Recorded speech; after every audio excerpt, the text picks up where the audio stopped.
আগরতলা সহ খোয়াইতে সদ্য প্রয়াত বাম নারী নেত্রী গৌরী পালের স্মরণসভা। খোয়াইয়ের স্মরণসভায় উপস্থিত থেকে প্রয়াত নেত্রীকে লড়াকু নেত্রী হিসেবে অভিহিত করলেন প্রাক্তন মুখ্যমন্ত্রী মানিক সরকার।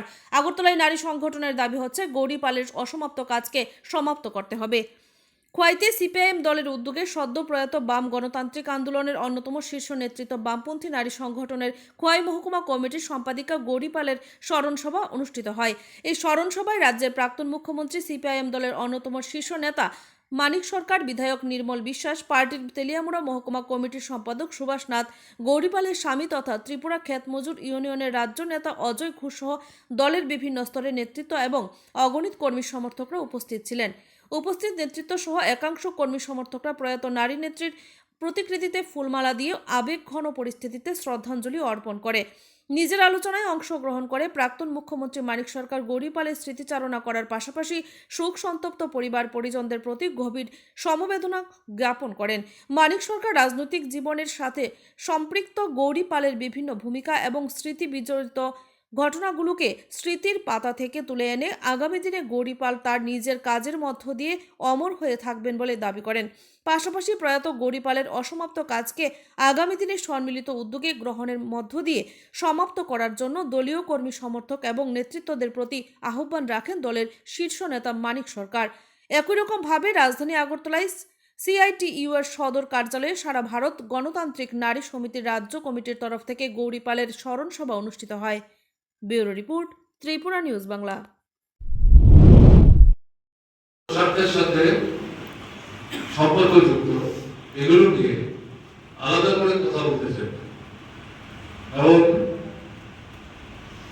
সমস্যাগুলো সুরাহা করার প্রশ্নে নির্বাচিত প্রতিনিধি যারা তাদের যে ধরনের ভূমিকা গ্রহণ করা দরকার সেখানে ঘাটতি থেকে যাচ্ছে, দুর্বলতা থেকে যাচ্ছে, অসম্পূর্ণতা থেকে যাচ্ছে।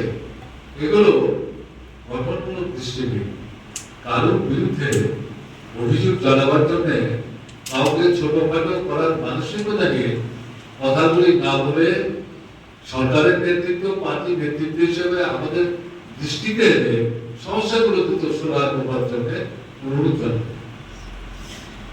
যেটা দেখেছি জেলা পরিষদের সহ সভানেত্রী হিসাবে গোটা জেলায় ঘুরেই কমরেড গৌরী কাজ করতে অভ্যস্ত ছিল। ভানুলাল সাহা এই জেলা পরিষদের সভাপতি ছিলেন এবং সভাপতি এবং সহ সভানেত্রী দুজনের মধ্যেই কাজের প্রশ্নে দারুণ একটা সমঝোতা সেখানে গড়ে উঠেছিল।